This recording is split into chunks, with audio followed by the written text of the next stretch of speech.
is that funky select our music that comes under through Friday Live at 5 and eBooking Network YouTube. Check out, subscribe, type in IE News, Wire Roy Blecker. You'll see my nice, smiling, shining face. Of course, we'll join the mighty Met, KMT 1490 AM, as we usually do at the bottom of the hour. Hopefully, we'll have Dr. Kelly Victory on, as we usually do on a Monday. Lots of stuff going on, of course. SUV slams into a wall. Shows you the Ricky Road Racers should watch out when they are competing in the family SUV at the Speedway. We'll have an update on that in a minute. Latest in the California governor wars, which are just a complete mess, and especially on the Democratic Party side, which we go hooray because top two in June is looking more likely every day, with Stephen and Chad coming out in the victory. Sad news: Alex Zanardi, Formula One IndyCar star, then lost both of his legs in a horrific IndyCar crash. Then won in the Paralympics. Then he was training about 6 years ago and got hit in a car accident. He succumbed to those injuries. We'll have an update on that. It was a whiz-bang day. Before we get to the crude oil and the crude awakening and how Gavin Newsom has made a complete mess. No, a complete cluster foxtrot of the California oil business and economy. This is a Colorado National Speedway. They had race your car, truck, SUV night. Oh, here we go. Coming out of turn 3 into turn 4. Down the boat like he stole it. Oh, look at this. Sideways, baby. Ooh, the correction kills you. There you go. I tell you about spectator drags. And that's the spare tire rolling away as you saw that. And that's what caught him right there. You know, the thing got a little loose, going from 3 to 4. And instead of staying in the throttle, he kind of corrected it like you were dirt tracking a bit, but it looked like, I don't know, maybe he didn't have enough power or something. And this is the unfortunate deal when you do this little racket, as you see. There you go. You see, he almost had her saved if you just stayed in the throttle or got her broke loose. Could be a lot to ABS systems, and two won't let you throttle it like a normal race car or like an old car would. But as they said, try explaining that to Mama when how am I going to take the kids to school and soccer practice and art dancing lessons and all that when you just totaled out the old SUV at the Speedway? So be careful when you're going to play Ricky Road Racer, even on the track in the family car. It might not work out so great. Lead story of the day: the crude awakening. Last oil taker out of the Strait of Hormuz arrives in California with no sign of the next shipment. Now, I know a lot of people are going to want to blame Trump and all that, and we can blame Trump for $1 a gallon. Right now, we're over maybe $2.50 over the average, especially on diesel. At least $1.50. Well, we are too, because the rest of the nation's at $4 a gallon. We're at over $6 on gas. We're $2 a gallon. And this is why. Because we stopped, drill, baby, drill, pump the oil out of the ground, refine it here in California, and then distribute it in California. We could do this 1,000% of our own volition. All the oil is sitting under the ground right here in the once Golden State that we need to run California each and every day. We just lost two of the biggest and the newest refinery, the Benicio Valero plant up in north. The Phillips 66 is down. It's put Spirit Airlines out of business. Spirit Airlines went out of business. I mean, a lot of people called it the trailer park airline, which, probably was.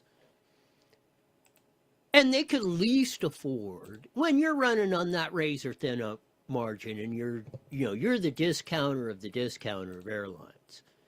When fuel costs, JP fuels almost doubled. It was around $2 a gallon. Now it's almost $4. Last I checked. Spirit Airlines is gone. They couldn't do it. Even the big majors, Delta and American are canceling flights now because they can't get JP4. Especially in California is affected the worst. Because the Phillips 66 plant and the Benicia plant, I think, supplied darn near probably like 50+% of all the JP fuel in the state of California. And they're gone. No refinery. And the last oil tanker just came out of the Strait of Hormuz headed here. Now we're going to have to get it from everywhere else because we hardly pump any oil in the state, anywhere. The stupidity of what we do here is beyond control. Here's from the CA Post. Oil titans tear Gavin Newsom apart as California is left extremely exposed by the last Middle East ship. It's by Titus Wu. Again, California's oil industry tore into Democratic leadership on Monday after the last oil tanker arrived in the state carrying fuel from the Middle East. Now the state will face the real test of how to replace $200,000 a barrel of oil a day as Iran restricts the passage of ships through the Strait of Hormuz in the ongoing war in the U.S. Last year, based on the slight state data, California refineries sourced 30% of oil crude from the Persian Gulf. Most of the oil, we're only 5%. Most nationwide is what we get from the Persian Gulf. Well, the U.S. hardly gets any. Most of it goes to California because of our stupid, idiotic policies. And we're going to vote for Democrat in 2026 after they have effed every one of us over time and time again? Are we really that stupid? Because today's Strait of Hormuz in Iran is going to be whomever. Is China going to decide to, or Russia going to decide to show their rear ends and block this and get with the United Arab Emirates or whatever's going on here, or OPEC?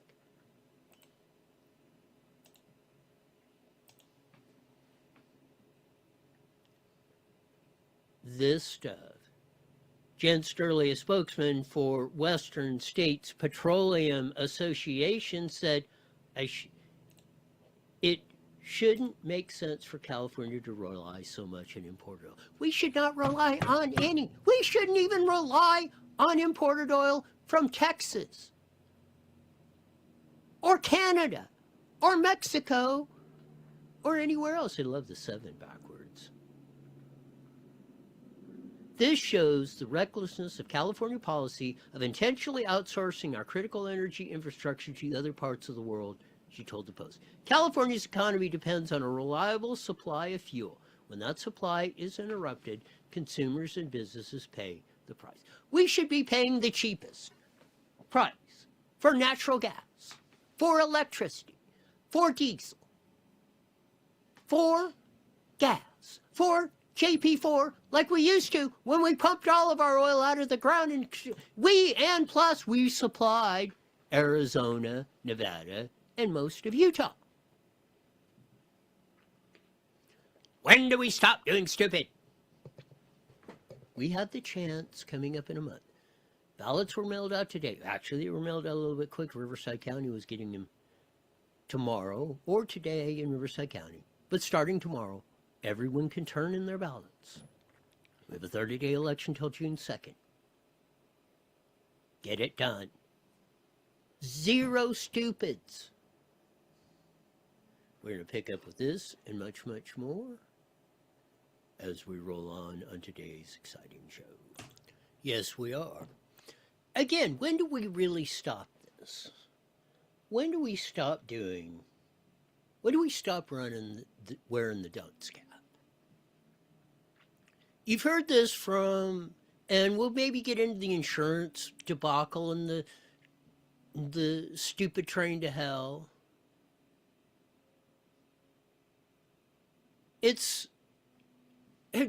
Do we have to be the world's leader in idiotic policies to wreck everything?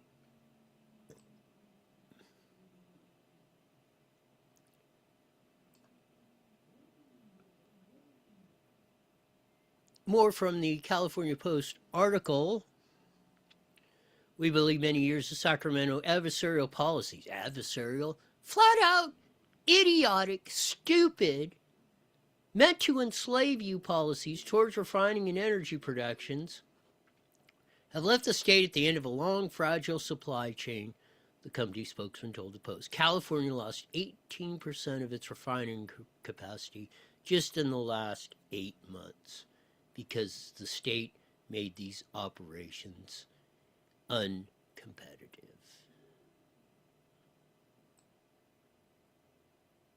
Is that what you want in your future? Do you want ping pong of China? Do you want Putin of Russia? Do you want whatever crazy oil sheik in whatever Persian Gulf state or whomever to hold yours and your families and your future in the palm of their hand and willingly give it up? We believe California needs to cut taxes, reduce the red tape, and do something it can do to hold on to the remaining manufacturing capacity. Chevron added energy security demands. All of the above approach to this policy, and we urge Sacramento to embrace it. Chevron's got to, what are we down to 7 refineries? Chevron said ours are on the precipice, which once was the biggest corporation in the state of California that now moved to Texas, moved their headquarters. They're saying, and they said if we close these 2 refineries down, they got one up in the Bay, up in the San Fran Bay, and they got one down in El Segundo or Torrance. They said they close them down, that's it, we're not coming back.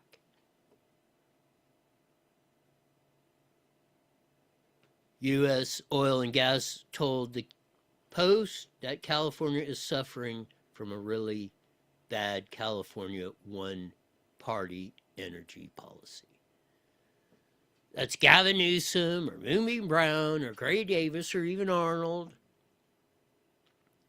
We haven't had since the Duke and Pete Wilson, we haven't had an energy policy that worked for Californians. It's been to enrich the oil and gas industry, which Tom Steyer made his billions that he's spending now on the California governor's race. And hopefully he spends them wisely to get Steve and Chad in the top 2.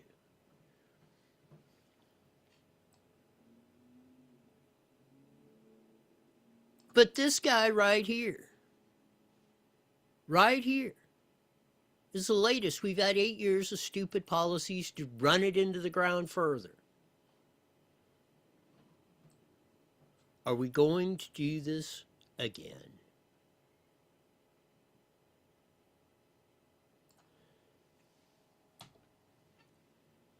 Maybe we'll learn a lesson. We've got 30 days to figure this out. We better get our ish together. Lock, stock, and barrel.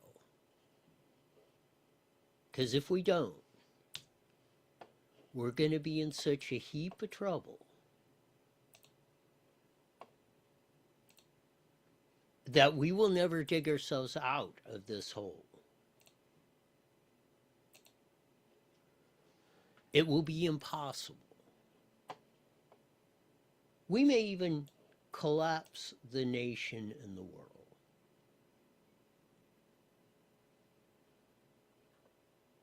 I hope we don't practice that much stupid, but it is possible.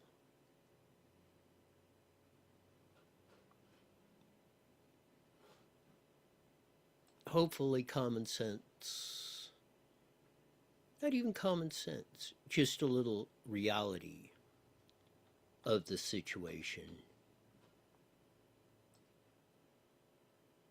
will prevail. We shall see. Moving on to some other topics. That California governor's race. And that's not only the most important, well, that is important. But I don't want to be remiss on the statewide races, and we're going to have our voter guide up here within a day or two for statewide races, Riverside, San Bernardino County, the IE. But latest Democratic internal poll, they started an internal poll when just before the Swalwell deal blew, because they were getting scared of top two in June to win. And they've been running this almost every week. And I want you to pay close attention here to the results. Steve Hilton's still on top at 18. Baccaria is second by tenths of a percentage point, statistically, but actually Baccaria is second. Chad Bianco's third at 14, which he's maintained. Steyer at 12. Those are the top four in single digits, and then the top two in close. Katie Porter down to 8, Matt Mahan on 6. Mahan's been going up. You see 3, 4, 5, 7. Porter's been going down 10, 7, 10, 8. Steyer 10, 11, 13, back down to 12. Bianco's been running a steady 14. Of course, Baccaria 3, 4, 13 a week ago. Well, a little more than a week ago, almost a month ago. 18 now. Steve Hilton is, well, 2 weeks ago. I guess he did it 2 weeks ago. Steve Hilton, 16, 14, 16, 18, climbing a little bit. So again, we need to help we need to help Chad a little bit. We need to get more people undecideds, work those and get them to vote evenly for Steve and Chad, maybe shading more towards Chad right now. We need to encourage the Baccaria surge, which we will have a little bit of an update here in a sec. Steyer seems to be topped out after $150 million spent. Now he's going after Baccaria. We'll have that on. Then this is where Mahan's got money. He will, I presume, since he's went from 3 to 4 to 5 to 7 in the past 6 weeks. Now that he's spending money, he should pick up a few points, which is good. So we really want to encourage at this point for any of your friends, neighbors, relatives, acquaintances, enemies that are only going to be voting Democrat. The protest candidate is Eric Swalwell. If you don't like any of them, vote for Swalwell. And these are only Democrats. If they're only going to vote the straight Democratic ticket. If you just don't like any of them, which a lot of Democrats don't like the sucky six, vote for Swalwell as a protest vote. Then we want to go Betty Yee, Tony Thurmond, Antonio Villaraigosa. And if that doesn't work, Katie Porter. Get them to vote for any one of those, because they're just going to take votes off of Steyer and, more importantly, Baccaria at this point. I don't think Steyer, after spending $150 million, is going to climb any higher than this 10 to 13% range he's been in. If it hasn't worked to this point, I don't know what the magic bullet is. So the big thing is to cut down. We cut Baccaria. We got to cut down Baccaria just a bit, and get people to roll a little more with Chad, and then whatever's on the undecided split evenly between Steve and Chad, and it's going to be top two in June. The only other thing I'd like to point out is when political polls put it up, this is how they shape the narrative. They actually put Baccaria ahead at 18%, and he really isn't. Steve's like 18.7, Baccaria's like 18.1, or 17.8, I think. Steve's about a point ahead, but they put him ahead. They're trying to, this is how they shape the narrative. There's another Survey USA poll out. More suspect, although Survey USA, all the political polls gives them an A-. Paul Mitchell, which drew the Prop 50 maps, says they're trash. And I don't, they're, not that there aren't, but most Survey USA polls are manipulated to point a narrative. And they got Hilton at 20, Steyer at 18. I imagine this is a Steyer plant poll. Bianco at 12, Baccaria at 10, Porter at 8, Mahan at 7. But see how they're doing, they're trying to do that. Now, I've talked to some of my friends, and I have a lot of friends in the Democratic Party, or acquaintances, or people that, you know, we interact with and say, hey, well, how you doing? You know, what do you think? Look at this. And they're the opinion, well, and it is possible, over this whole McCluskey, Dana the Hammer Williamson campaign deal. Joe Biden, its Justice Department was doing an investigation into Baccaria and that whole thing where they were paying off McCluskey, or it appears to, allegedly, McCluskey and Dana the Hammer. Well, McCluskey and Baccaria's other guy, I think, have made a plea deal. Dana the Hammer hasn't, although it was indicated she was. So, they're extremely nervous that Trump, like the Swalwell deal. The reason they dumped on Swalwell is they figured, oh crap, Swalwell's like, man, he might get in the top two. Or if it's top two, and let's say it's Steve or Chad, no, you know, and Swalwell versus Steve and Chad coming out of June 2nd primary, the stuff on Swalwell will drop, and oh, we're in trouble. They're thinking that same thing is going to happen if it's Baccaria versus Steve or Chad. I was a little bit surprised they didn't circle the wagons around Swalwell like they did with Clinton or a whole host, Bill Clinton, especially over the sexual stuff. They usually circle, the Democrats usually circle the wagons and then start attacking everyone who's even saying boo about the subject. And they basically hung Swalwell out to dry. Over the financial stuff, I mean, my inclination would be to think they're just going to say, oh, that's nothing. Javier Baccaria is purer than wind-driven. Oh, he's Mexican. Oh, he grew up in a working-class family.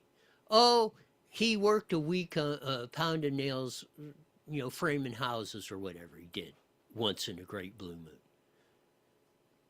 While he may not be Kamala Harris stupid, he's just about.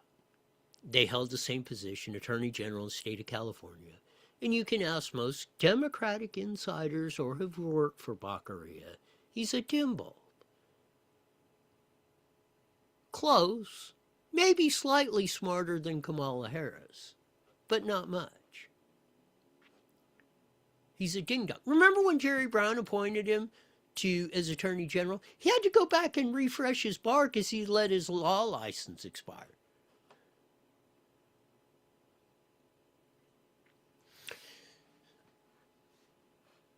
So, we're going to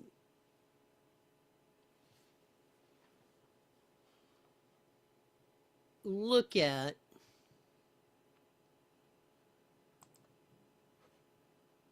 the latest Tom Steyer ad. And this is why. I'm glad Tom Steyer made billions in the oil and gas industry. Because now he's turning his... Tom Steyer, Democrat, is turning his fire at Javier Baccaria. Here we go.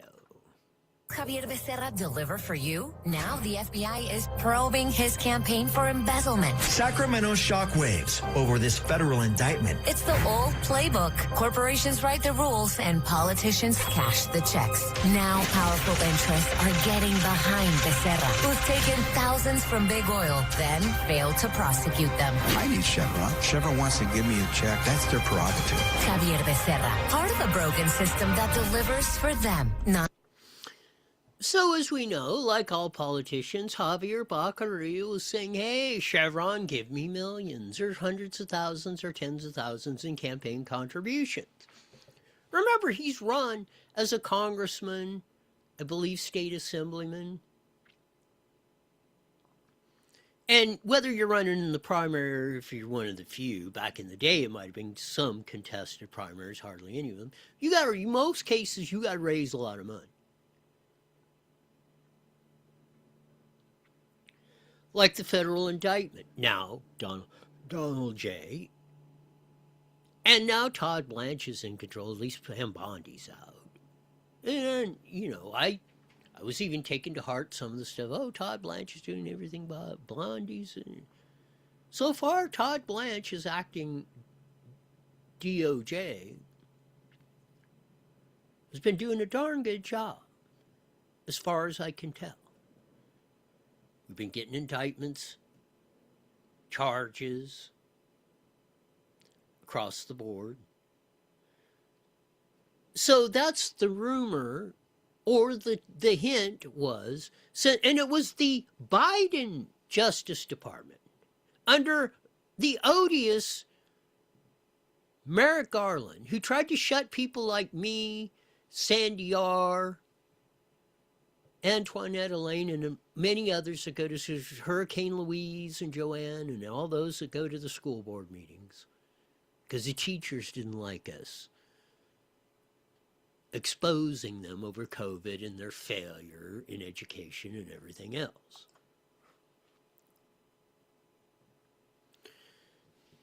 So the Biden Justice Department, under Attorney General Merrick Garland, was investigating this whole Sean McCluskey, or it appears to, Dana the Hammer Williamson, bagging $250,000, allegedly, out of Baccaria's deal. And we put out the deal. Hey, McCluskey said it, I'm going to have to take a pay cut, so was this a workaround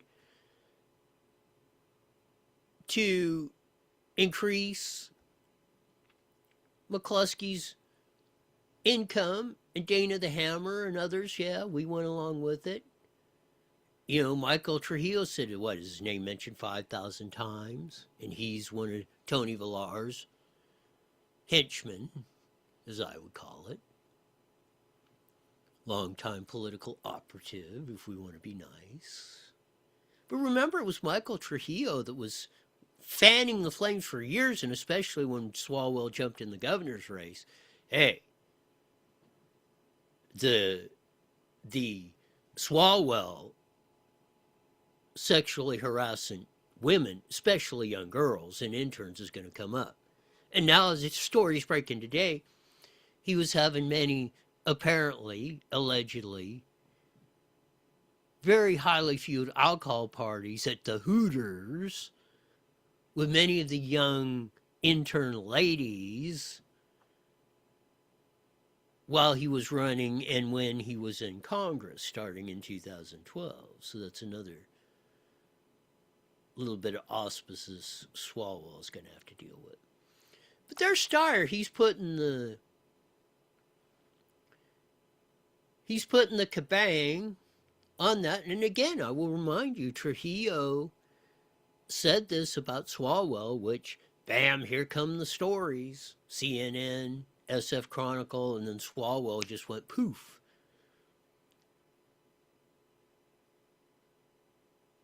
So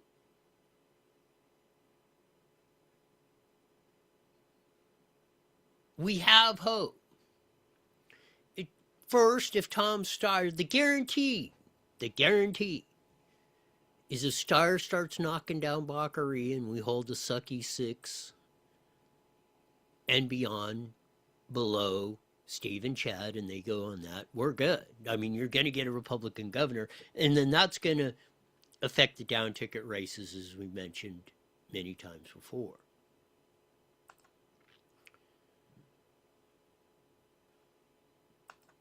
And this will be one of the biggest political earthquakes that happen. The second, if it is Baccaria versus Steve or Chad, maybe it goes to 2 or 3%. Because people are saying Baccaria is, I mean, people in the Democratic Party, insiders are saying Baccaria is going to get indicted. I'm saying I'm going to believe it when I see it. Now, it is somewhat possible. We'll see how big a balls Todd Blanche has got, or whoever may replace him as gets appointed permanent director. But so far, Todd Blanche has shown with, getting Fauci's deputy, the latest, and a few others out of the gate, that he's willing to rock and roll. So maybe they do. If it was a Democrat, let's say if Kamala Harris would have won, you might as well forget it. In fact, they would probably dismiss any charges, they would shut down any investigation into this. And even if any state charges or, they would put roadblocks in front of everything to stop this. They would leave no stone unturned.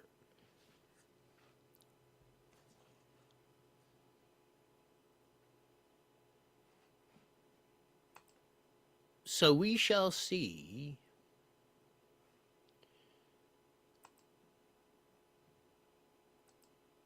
how all this noise shakes out, because it's going to be indamnable interesting,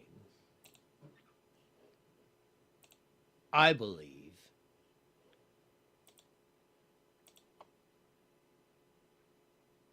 when this whole enchilada rolls into town. Again, it's critical time. It's beyond critical time that we focus in. Now is the time to affect it. Open primary election, maybe 40%, in the 40% voter turnout. So again, if we get our troops out, Steve and Chad in the top 2 is extremely possible. In fact, even becomes way more likely.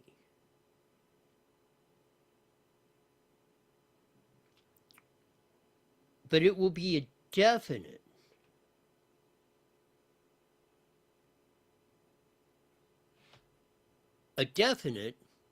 holy cow, what went wrong there? See if we can get so we get to the point. See if I can do the technical abilities. Now we'll go back in. See? More of the stuff we have as it works. And we will see, there we go, see these nice little technical things go off right in the middle of the show. We will see how far we can take this. But we have victory within our grasp. And let's not take that victory in our grasp and turn it into a defeat. We have a chance to affect California and the nation and the world and send a complete message that we are done with this. No more crazy trains. We'll get into this later in the week. No more Gavin Newsom's with his radical, goofy hand gestures. I mean, we're going to have to get Dan Noyes from up there in San Fran, the great investigative reporter that 20 years ago was following Gavin Newsom around on the drunk driving. Are you doing blow again or something, dude? Man, I thought it was an AI deal at first. But apparently it's true. The dude is, I mean, he looks like he's spazzing out on this stuff.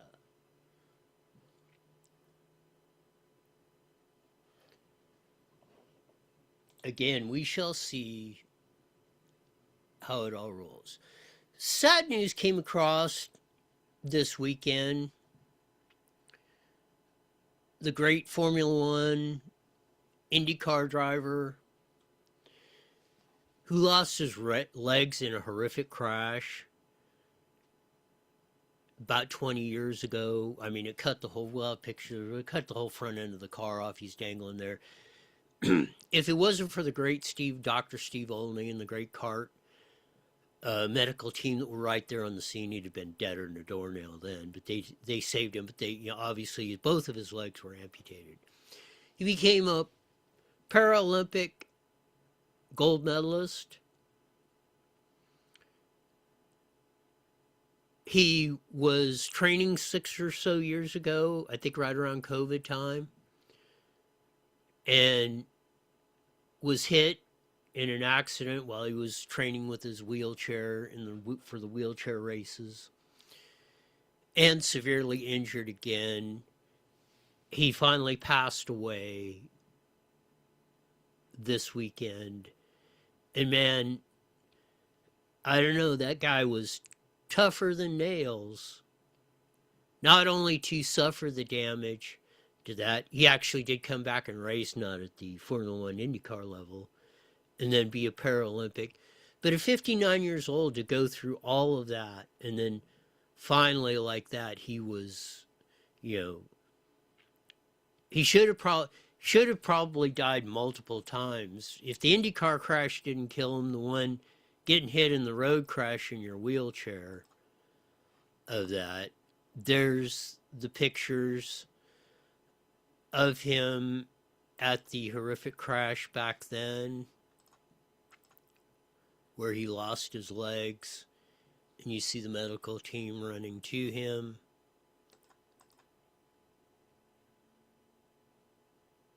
Man, what a competitor, what an inspiration in life. Man, we could all use the grit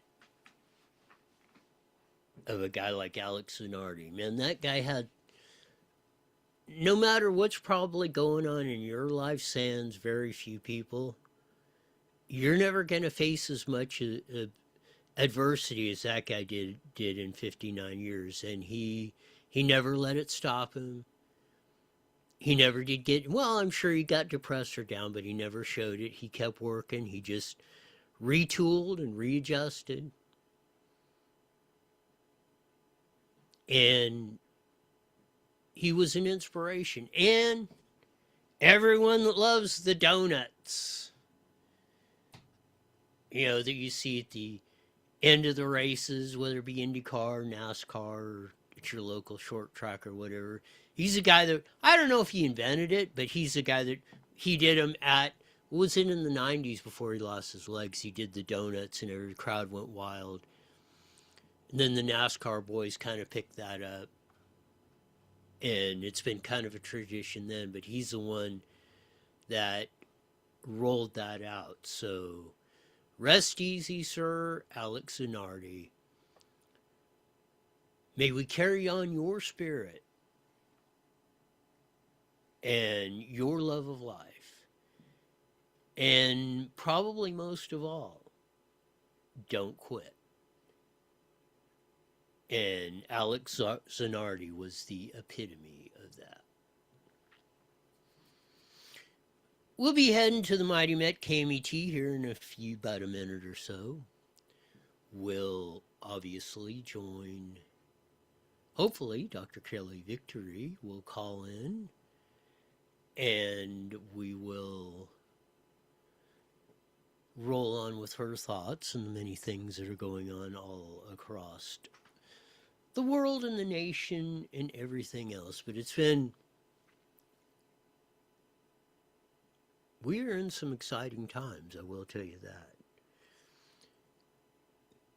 And it gets racier and racier every day. But that's what makes life exciting. Zanardi wouldn't have backed up from it. We shouldn't either. We should embrace. In fact, he didn't back up from it. You should embrace the challenge, no matter what's thrown in front of you. The way I look at it, man, no matter on my worst day, the conditions in front of me are not the ones that were before a guy like Alex Zanardi, and man, he didn't quit. You know, he did make chicken salad out of chicken ass. So that's something that we should all look forward to. All right, Roy, you're 30 seconds out. You got it. We'll be joining, as Sean said. I'll put you on so you can hear everything coming in now, Dr. Kelly. So there you heard Sean say we're a few seconds out from that. Dr. Kelly's calling in. We'll be rocking and rolling yet on the Mighty Met 14. Here we go. 10 seconds. 2 seconds. IE Newswire Daily is on the air.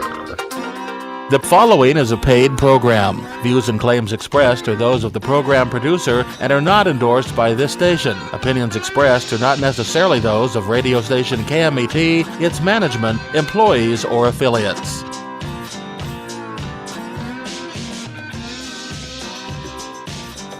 There's that funky slide guitar music that comes on every Monday through Friday live at 5:30 on the Mighty Met 1490 AM.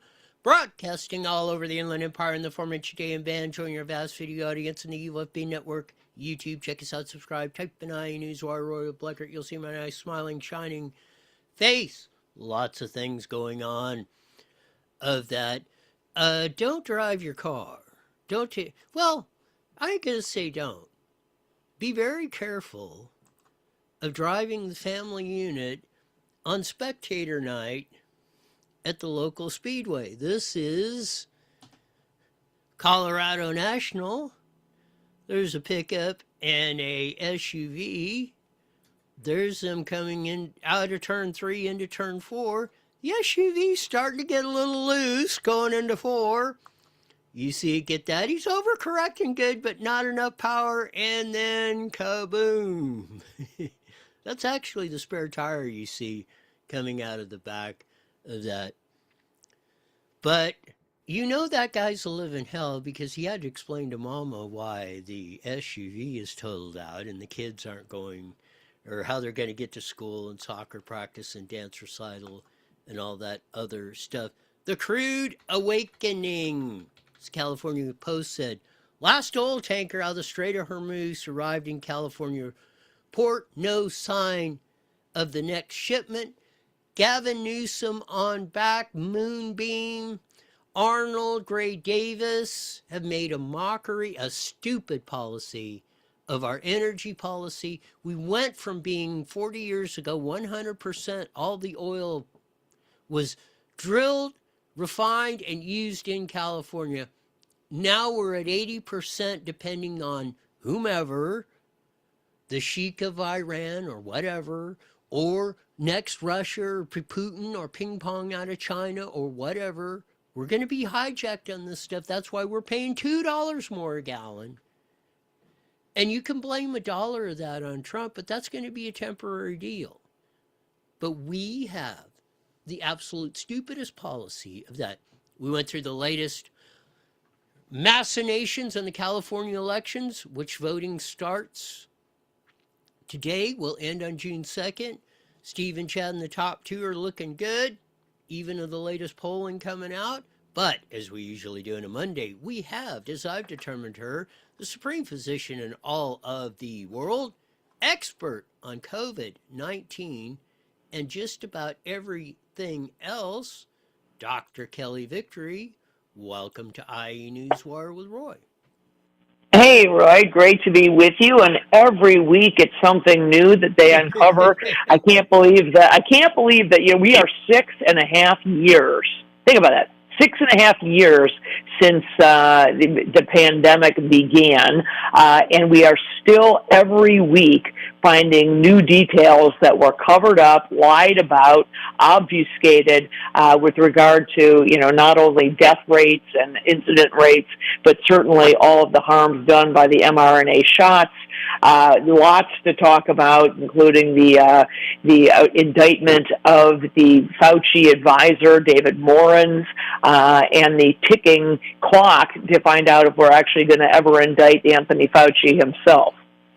Oh, let's deal with the whole thing of that, because Ron Johnson was up the Senate and had a guy up there that I saw the clip of. And the evidence is coming out more every day. More kids are being killed or their health being injured by far than any that were ever saved, and it isn't even close, over the COVID con shot, the clot shot, every other euphemism we put. This kind of criminality that's going on of that. And here we are 6.5 years later. Has anybody even been indicted, much less went to jail over this, Dr. Kelly? Well, certainly no one has gone to jail, that's for sure. The worst part of it for me, Roy, is that it would be bad enough if in, the frenzy of the moment and the fear of the moment, if they had cranked out and run out, a vaccine way ahead of time and then ended up hurting people. And then said, oh my gosh, how could we have known? But it turns out that they knew, just like I knew, from before the shots were ever launched. They already knew. Pfizer, Moderna, and our own government knew of the risks. They knew that there were safety signals for things like myocarditis. They knew that the vaccine went to every organ system in the body. They knew that it was causing blood clots. All of this before the shots were launched, and they hid it. There was somebody at the CDC who was actually raising the alarm flag in early 2021, saying, whoa, the VAERS system is faulty, it's covering up signals, there's actually some serious signals about stuff going on, and they didn't just ignore this woman, they told her to cease and desist. They said, get back to your knitting, sister. We don't want to hear about it. We are rolling these vaccines out, and we don't want to hear about safety signals. It is just egregious. So finally, this past week, they did indict a top Fauci advisor, a guy named David Morans, and he's been indicted for participating in the big Wuhan cover-up. He actually put in his emails, stuff like, we know how to make these FOIA requests go away. We know how to cover this up. Don't put this stuff in email. I know how to delete the email, how to delete this and to get rid of this email traffic. He essentially laid it out how they were lying, how they were committing a felony by covering up this information and making it so that it would not be available to be seen even via a FOIA request. It's absolutely unconscionable. Yeah, it took 6.5 years, finally, and finally Todd Blanche, the acting DOJ, Department of Justice head, finally got it done of this. Finally, we get one indictment off of this stuff. And, not only the harm it's done to kids and everybody else and all that's going to come out, and we're going to deal with that, the blatant cover-ups. And I mean, didn't they learn anything from Hillary Clinton and that whole email cover-up, thing of that? They thought this, I could give them the thing if that didn't happen, but on top of that, these guys that are supposed to be some of the biggest experts and highly intellectual and dealing at a level hardly anybody in the world could fathom and fix all this stuff. they were this blatantly stupid to think, oh, well, if we just put it on Gmail of all things, oh, it won't, nobody will see it. I mean, that just boggles my mind, Dr. Kelly. Well, you're quite right. It's the hubris of these people. It is the absolute, they are so sure that they're smarter than everybody else, so sure that they know what's best for everybody. And I can, bet that not a one of these people, by the way, took those shots themselves. They know what's best for you, don't you know, and your family, and what you should do. And they had the absolute audacity to put this stuff in emails as if they're smarter than everybody else and could deep fix it. So we know that, and we knew from the beginning, I've been reporting on it since 2020, that Anthony Fauci absolutely was involved in gain-of-function research. He funneled U.S. taxpayer dollars over to the lab in Wuhan so that they could continue that gain-of-function research when it was shut down here in the United States. They funneled it through the corporation, the Eco Health Alliance, with Peter Daszak, who also helped to cover this up. They were working with Ralph Barrick at the University of North Carolina in Chapel Hill, who also helped to cover it up. I mean, these guys were all in it together. They're all criminal, and they participated in one of the greatest frauds ever perpetrated on Americans, on the globe, frankly. And they are responsible, tragically, for loss of lives. Millions of people were harmed by the shots. Millions of people were harmed by things like remdesivir and Paxlovid. Millions of people had their lives and livelihoods destroyed. The number of children who were harmed is just, overwhelming. And now on top of it, just this last week, we finally got the new cancer data. And it's really alarming. CDC drug its feet. They had not published updated cancer data since 2021. Well, I wonder why they were hiding that. It just came out. They released the cancer data, and there it shows absolutely the significant uptick in cancer cases that I and other physicians have been reporting about. I'm no physician or medical expert by any stretch of the imagination. I mean, me and many others of us just in the Ditch Bank Okie network were looking at this and saying, man, this stuff is just that. I mean, listening to you and many others, McCullough, and just doctor after doctor coming on about this stuff, of saying, hey, well, wait a minute, the Great Barrington Declaration. You talk about guys and gals with some credentials that signed on to that, and they're saying, wait a minute here, before, stop, or let's see, even just take a pause and let's review this stuff. And no, it was full steam ahead, and if you ain't getting if you don't have 23 vaccinations of the COVID vax, you're going to kill everybody and all this stuff. I mean, the criminality of that is just absolutely, but besides, how much evil in your heart as a person do you have to do this kind of stuff is what's mind-boggling to me, Dr. Kelly. I agree with you. This is true psychopathology. These people, as I said, they're to a person, whether you're talking about Bill Gates or Anthony Fauci or Deborah Birx, Rochelle Walensky, all of them, they are card-carrying narcissists. They absolutely believe that they're smarter than everybody else. They believe that they're above and beyond reproach, and they 100% lied about these things, and they knew they were lying about it at the time.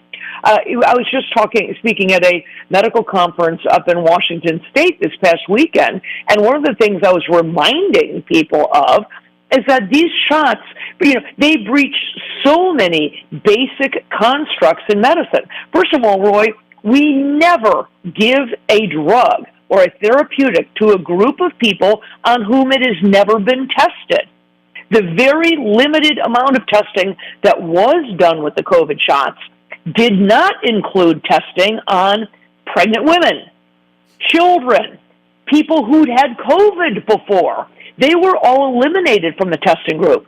So none of those people had been tested on. And then they roll the vaccines out. Like, yeah, it's great for children. Yeah, it's great for pregnant women. Of course, the fact that you've had COVID before, that doesn't make a difference. Roll your sleeve up. These are all groups of people on whom those shots had not once been tested. I mean, this is so egregious that it makes my hair on fire. So, and then on top of it, as I said, they saw those safety signals. They knew they were there, everything from myocarditis to blood clots, autoimmune illnesses, and even the cancer safety signals. And they out and out said, nope, deep 6-0s, pay no attention, keep saying safe and effective, and, you know, whatever you do, get another shot. You go along with this, you put out a post on the X Machine by Dr. Peter McCullough on that, is saying the same thing. First peer review study on how the mRNA vaccines, just exploded this myocarditis, especially, I believe, in young males. I mean, here we go. Now we have, how do you refute this kind of evidence, Dr. Kelly? You don't without doing gymnastics. You know, the safety signals were seen. You can't, ignore it. And there's no question people like, my colleague Peter McCullough is a cardiologist. He will tell you he has, seen more, he sees more cases of myocarditis and pericarditis in a given week than he saw in his entire career prior to 2021. And unfortunately, one of the real concerns is that there are undoubtedly, and we are seeing more evidence of this, many, many cases of what we call subclinical myocarditis. What that means is you have inflammation of the heart muscle, but it's not so severe that you have symptoms like chest pain or shortness of breath or exercise intolerance. So you're having inflammation and therefore scarring of the heart muscle, but you don't know because you haven't had symptoms. And for those people, the first symptom of their myocarditis is generally sudden cardiac death, like what happened with Damar Hamlin. Damar Hamlin hadn't been having chest pain or shortness of breath when he had his heart stopped on national television. The only reason he got brought back is because someone was right there with a defibrillator. I literally, 2 weekends ago at a restaurant in Palm Springs, happened to be sitting, God put me there, right place, right time. I watched somebody have a sudden cardiac death at the table next to me, and the only reason that person is back is because I was there within 45 seconds. It's not, this is sheer luck. The number of people walking around with subclinical heart scarring and who are therefore at risk for a catastrophic heart event, we don't know the numbers. But I can tell you, I'm very concerned that there are many more people out there than know about it because they didn't have symptoms. This is what's concerned me about the clot shot, the COVID con, and everything else. It's just exactly like this. People are going to be walking around thinking everything is hunky-dory, living their lives, feeling great, and then all of a sudden something like this happens, or when they do discover the cancer, it's, stage 4, 942 or whatever, and, you're going to be looking at the roots of the grass here pretty soon. This is what I see is going to be, and this is going to be, I think, an extremely rough deal going on in all our healthcare. You think healthcare costs are exploding now? If this stuff goes on for another 10 or 20 or 30 years, I mean, I pray tell what's going to happen, Dr. Kelly. No, I agree with you, and I think, unfortunately, in speaking with other physicians, we're all seeing the same thing. The people who had immediate reactions to the shots, things like blood clots, certainly things like anaphylaxis, and even the autoimmune conditions, many of those came up relatively quickly after the shot, within the first, day, 2 days, week, months. What's going to happen now is we're going to see the fallout from the cardiac issues, the heart scarring, myocarditis that's subclinical, and cancer. And those cancer rates, we have seen just the tip of the iceberg. I'm guessing over the next 8 to 10 years, we're going to see those numbers go up exponentially. And what we are seeing is very aggressive cancers in way younger people, people under the age of 50. Colon cancers, rectal cancers, pancreatic cancers, lung cancers in people in their 20s, 30s, and 40s. These are absolutely unheard of before. You might see, one case a year. Now these cases are very, very common. Normally we recommend the first screening colonoscopy to happen at age 50, and then every 10 years thereafter. We would have to drop those recommendations down to into the 20s to start picking up those colon cancers early enough to actually do something about them. So the cost of that is just astronomical. It won't happen, but the massive fallout and the loss of life, the pain and suffering that's going to ensue, really, I think, is going to be untold. So, you can't turn back the clock, and 75-80% of the people at least had one of the stupid shot going on. What would be your recommendation to people that have had it? They had the shot, one or more times. What would be your recommendation protocol they follow in the future to avoid the pitfalls that we're seeing now come up, Dr. Kelly? Well, first and foremost, don't get another one. Start there. Don't get it, okay? Do not get another one of these shots, okay? Whether you get a free slushie or a donut, don't get one. Secondly, the good news is, if there is any good news, is that not all lots of the shot were created equal. It appears that about 80% of the really bad outcomes have been associated with about 20% of the total lots. So there is a reasonably good chance that you got a dud lot or a lot that did not have a lot of the mRNA in it. So I'm not saying that everybody should just be in full-out panic because you took 1 or 2 or 8 of these things. They are cumulative, however. My suggestion to people is, even if you are not having symptoms, if you've taken a couple of these shots, I would get your COVID antibody levels checked. There is currently no commercially available blood test to actually check what your spike protein is. But you can check your antibody level for COVID-19, and that is a good reflection of how much spike protein you have. You don't even need a doctor's prescription. You can go onto the LabCorp website. I have no association with LabCorp. I don't make any money. I have no stock in them, nothing. Go to LabCorp.com and order the COVID-19 antibody test. It's $69. You take it to any LabCorp lab, and you will get, within 2 to 3 days, you will get your number back.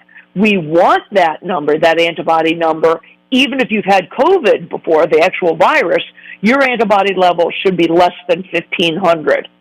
Many of my patients who've been vaccinated have antibody levels above 25,000.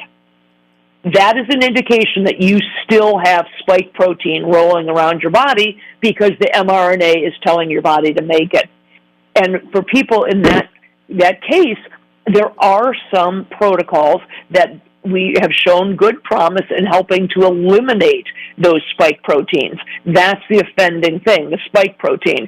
There's some supplements, again, like nattokinase, bromelain, curcumin, that together can help to break down their enzymes, that can help to break down the spike protein so that you eliminate it from your body and it stops doing harm.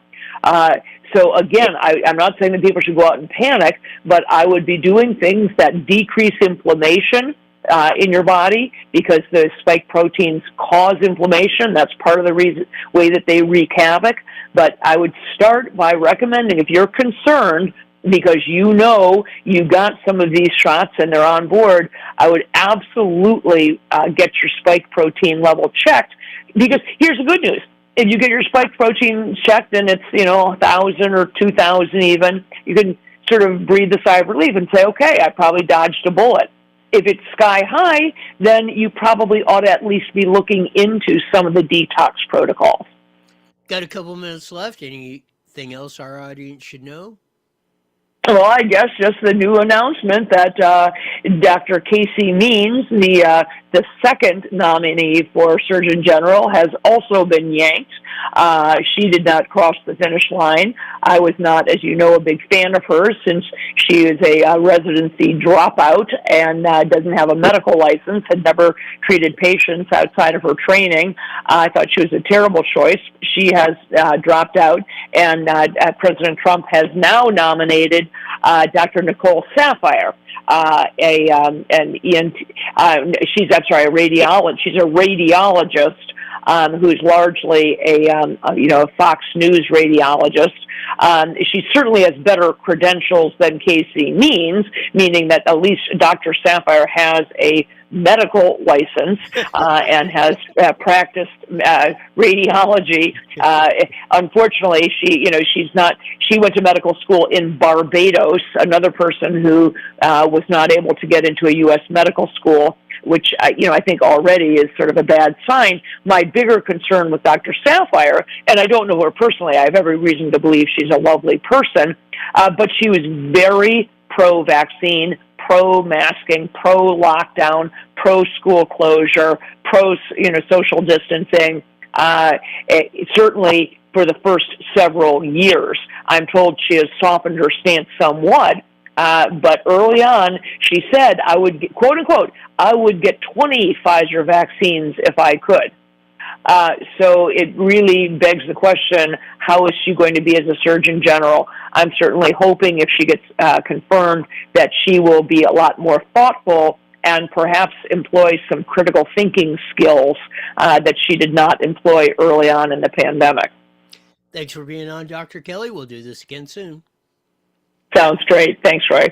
Dr. Kelly Victory saying it only as she can. Man, what a weekend. A lot of fun stuff going up. Hopefully Trump gets this Iran thing over with.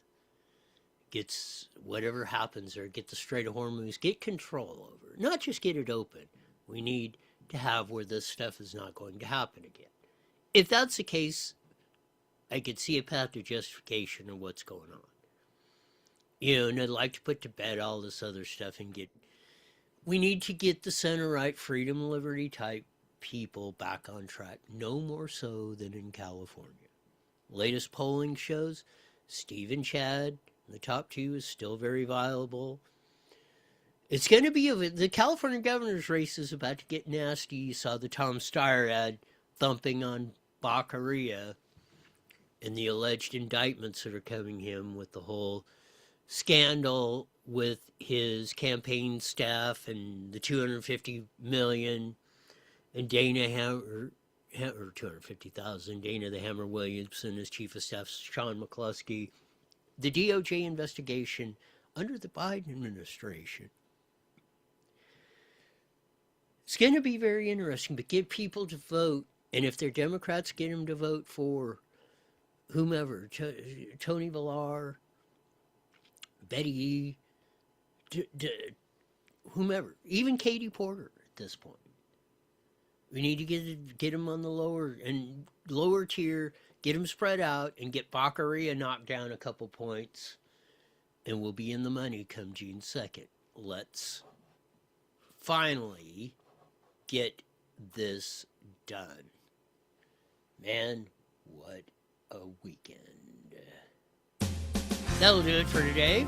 As we usually say at this time, mandatory. You're back here 23 hours wide. You're the best darn show in the whole wide world. Until then, see ya. The proceeding was a paid. All right, Roy, I will talk to you later. Okay, I'm going to send you a link to my show on YouTube. When you guys come on, it keeps taking me off the video and putting your KMET 1490 black page on. Then I'll come back on, and then it'll come back with that. I don't know if it's on your end or my end, but it's weird. It's only doing it on YouTube. Well, it can't be on my end. I mean, I'm not sure how it only starts when you guys log in. Because when you log in, it goes black KMET 1490, and then I come back on in a few seconds. Well, now for the past couple weeks on YouTube, it'll show my video, and then your KMET one will come on. Your KMET black page will come on. You'll see it. It's weird. But I'll send you a link to it so you can look at it. I have no clue. No clue how ours can affect your YouTube page. I don't know, but it's actually on the Zoom, because it only starts when you come in on Zoom, and that's what it does. Is you're coming in on Zoom, your logo when you come in on Zoom keeps flashing up and back on just going out on YouTube. Now, my feed, because if you look at Facebook and my feed stays the same. It's just the feed that's coming in that goes to YouTube when you guys are going back and forth. I don't know. Take a look at it, see what you think. That's got to be something on your end, because I don't think we can affect that. So we'll see, but take a look at it. All right. Okay, we'll see you. Yep. Bye.